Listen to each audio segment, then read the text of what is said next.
My name is Jadie Adams, and I'll be presenting Benchmarking Scalable Epistemic Uncertainty Quantification in Organ Segmentation. This work was done with Dr. Shireen Elhabian at the Scientific Computing and Imaging Institute at the University of Utah. Recently, deep learning techniques have seen success in automatic organ segmentation from 3D medical images. One such network is the residual U-Net, which utilizes residual blocks and skip connections. Such automatic segmentation techniques cannot be used in sensitive clinical scenarios in decision-making without the safeguard of uncertainty quantification. Epistemic or model-based uncertainty is uncertainty in model parameters, and it's captured by placing a distribution over network weights. While many techniques have been proposed for epistemic uncertainty quantification, it's unclear which method is preferred in the medical image analysis setting.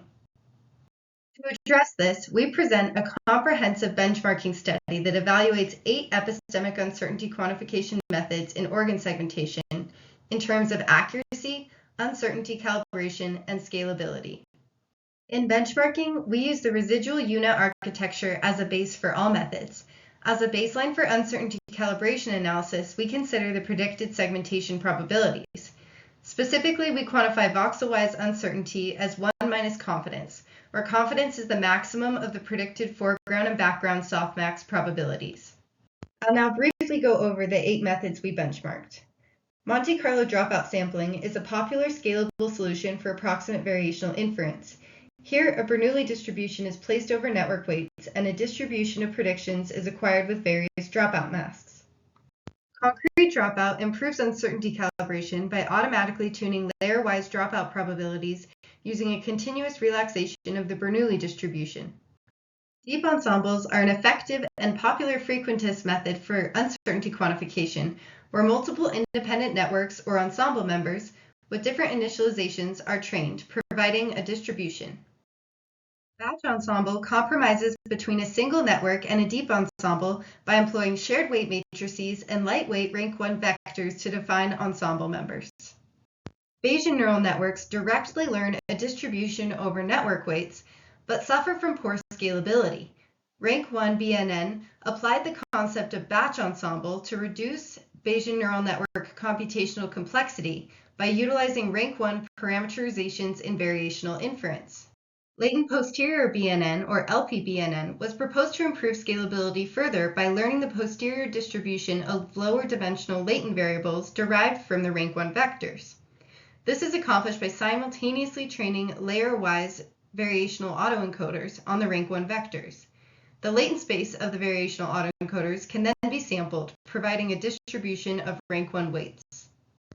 Stochastic weight averaging improves model generalizability by defining the final model weights as an average of those traversed during stochastic gradient descent after some initial convergence.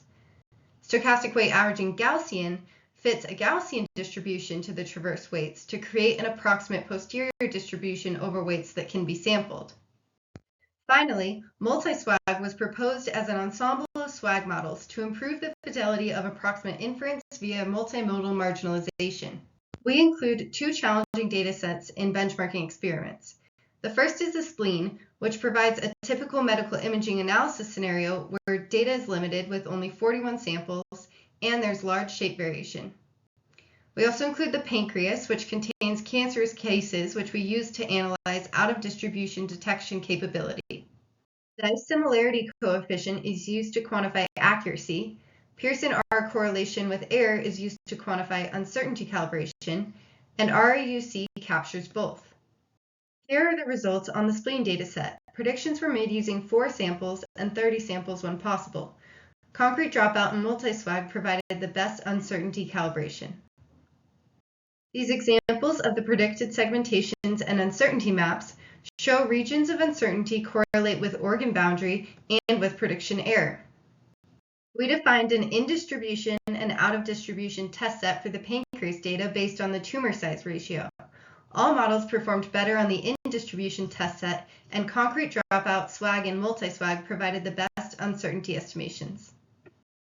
We also analyzed the correlation of uncertainty and error as well as uncertainty in the tumor ratio across the test set. We found that the models did not provide uncertainty that correlated with the tumor ratio. Such failure has been noted before, as model misestimation can result in overconfidence in out-of-distribution predictions. Finally, we did a scalability comparison.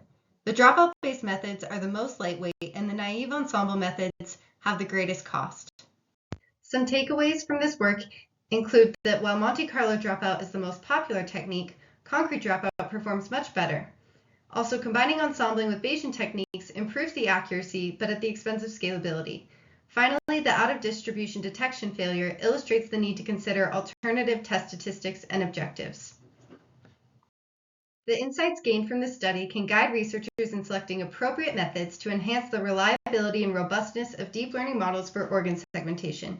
To further facilitate this, we provide an open-source PyTorch implementation of all benchmarked methods. We thank the National Institutes of Health for supporting this work.